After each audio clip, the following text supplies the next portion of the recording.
Welcome back to Taiwan. Now, look, we have a special guest today. She's Olympic medalist, Zhijian. President Zhijian, you've been talking about doing walking is good for your health and so on. But, you know, sometimes it's not a very good place in Taipei City and other big major cities to do walking, you know, especially doing walking on the sidewalks and so on. Is there any special route that people can choose to do walking or special places? You know, actually, Taiwan is very beautiful. Yeah.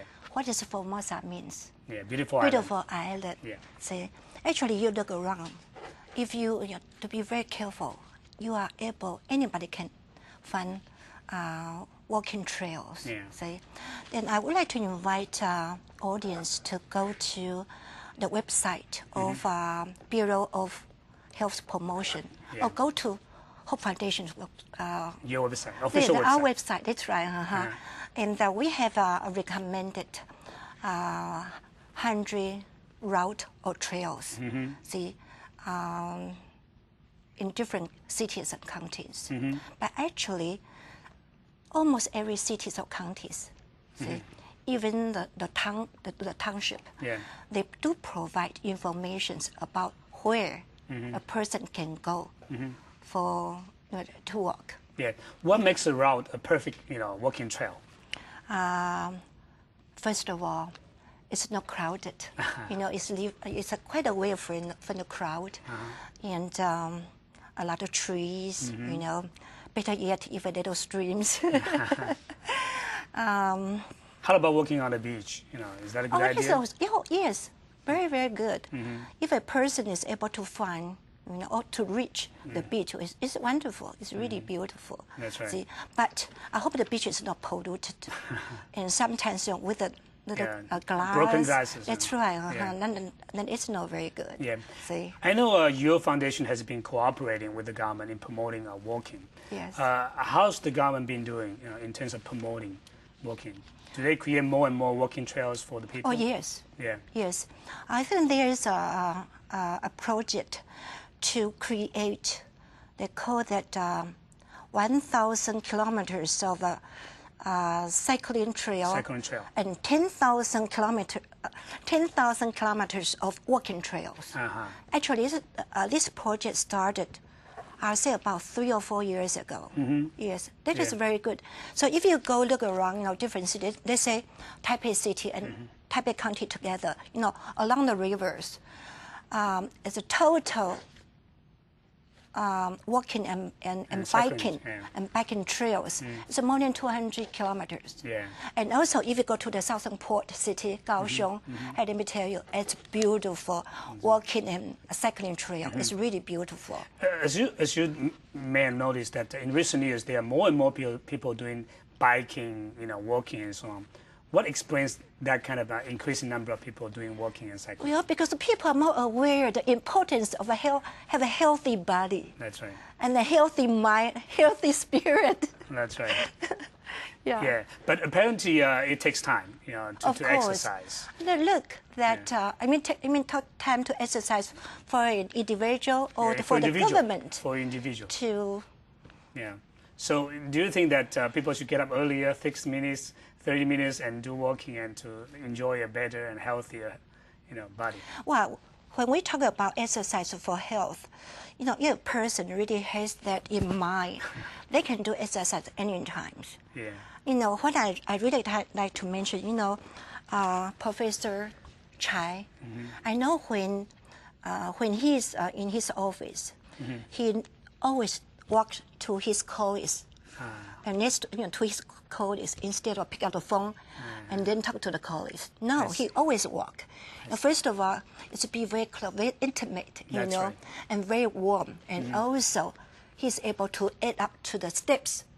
So he's counting. See. So it's okay to just walk every day and without limitation. That's okay. That's right. Any time, any day, especially when a person's tired and fatigued, and go out and exercise a little, walking. Yeah. And it has to be a brisk walking. There are different opinions about whether we should do walking right after you eat your lunch, dinner, and so on. How about your, suggestions? Well, I think, walking is not very strenuous exercise. So I don't think it matters. But there's one kind of person that they have to walk or exercise right after they eat. The people with diabetes. I see. That's right. So that's not good for them to do, or good? It's good for them to do. Good for them to do so. Yeah. You know, right after they eat, they do exercise, and they will, you know, lower the sugar level. Sugar level. That's right. That's right. And let's talk about the role of the government. You know, apparently the Department of Health has been very active in promoting these kind of events. But how about in terms of budgets? You know, does government earmark enough budget and money for promoting these kind of events, sports events? No, actually, for the Bureau of Health Promotion, of course, the first year, 2002, to promote walking, and they do allocate some budget. Yeah.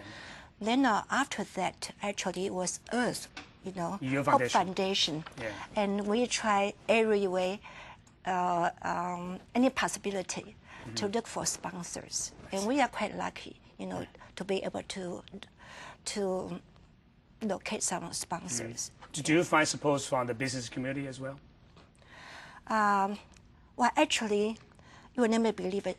Some of the governmental branches, for instance, like the Ministry of Education, and some of the, for instance, like, what do you call that? The Chinese Post Office. Yeah, Post Office. And also that. They publish the Taiwan stamps, you know. That's right. And also like power company. Power, yeah. Thai Power, and Taipei, Taiwan beer. That's right. Actually, they are very good sponsor for our, especially in every New Year's, we promote, we call the New Year's Walk for health. I see. Yeah. So in addition to the November 11th, you know, walking day, is there any event in addition to this, every year, beginning of the year, you have the special event for this kind of sports Yeah, activities? the beginning of the year, the New Year's, to celebrate every New Year, we promote walking. And island-wide event? No, usually in Taipei City. Yeah, we're always in Taipei City. So how do you do your events? You know, walking in Taipei City or any we had to, festivals? No, we had to look for different venue or the locations. For instance, this year, the year 2008, the year 2008, the venue for our New Year's Walk was the Zhongshan Soccer Stadium. And then there was the place we gather, the start of the walking. And then we walked to, you know, that the river, Keelung River, and to across the bridge to Dazhi, and all the way back, and to soccer stadium again. Yeah. And for next year, actually, we have already decided to have our venue in MRT station, Danshui. Yeah. You know, they have a real spacious plaza. Yeah. And there's a very nice place. Then you walk along the Danshui River and to Guandu Bridge, and then turn back. I see. So there should be a very beautiful one. But for other sports such as road running, there have been all kinds of international events, including the ING, Taipei City road running, and Nike, and so on. In terms of walking, do you also organize any international events to promote walking in Taiwan? Actually, do you know what? Taiwan has been promoting walking event. I think for this will be the 70th year by Alpine and Hiking Association. Okay. Because Taiwan Alpine and Hiking Association is a member of, we call it IML. It's an International Marching League. Okay. And they have 26 members. In Asia, there are 4 members. Of course, you know, Taiwan, Korea, Japan. And the newest member is China. I see. So they have an annual international walking event. It's in November. Okay. And we started to cooperate together last year. And we feel that besides their annual one, then our Hope Foundation will also cooperate with this Alpine and Hiking Association to really promote, you know, the really beautiful site or beautiful locations of Taiwan. I see. And what I have in mind now is Wulai. Wulai. Wulai, you have a beautiful mountain, Falls beautiful and- forest. yeah. You have a beautiful creek, and also hot springs. I see. And also wonderful Aboriginal culture. So it's also one way to promote tourism in Taiwan. Of course, yes, it's really beautiful. Do you know, actually there are a lot of people, international workers all over the world. That's right.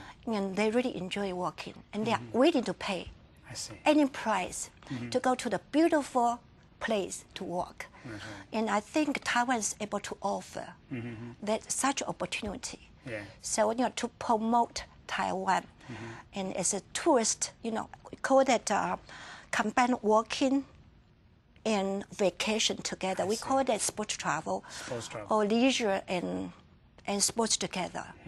Actually, it is a big business now. Yeah. So it's also a tourist industry as well. Of course, yes. In addition to working for sports, for health, for tourism, and so on, is there also competition for walking? No. No. No, they don't. Oh yes, it's totally different. Do you know what? There's a walk competition. Walking competition. That's right, but that's different from the walking you talk about. It's one of the events in the track and field. So it's Olympic event. Walker. You see That's the right. walker. That's With a really. Hip, That's right. Moving. Actually, it's really beautiful. That's right. So it's a different one from It's different. That's for the competition. See. But there's a certain rules, regarding this competitive walking. Yeah, that's right. And then for the working for health, for the workers, you can do any kind of work. That's right. See. But as you mentioned, that this kind of sports event could be a good place to invite people to come to Taiwan to see beautiful island of this country. Course, yeah. But also, as we can see, that more and more countries are interested in hosting international events, especially sports events for business, for recreation, and so on. So when we come back, we'll talk about Taiwan's advantages and disadvantages in terms of hosting international events. So stay with us. We'll be back after this message.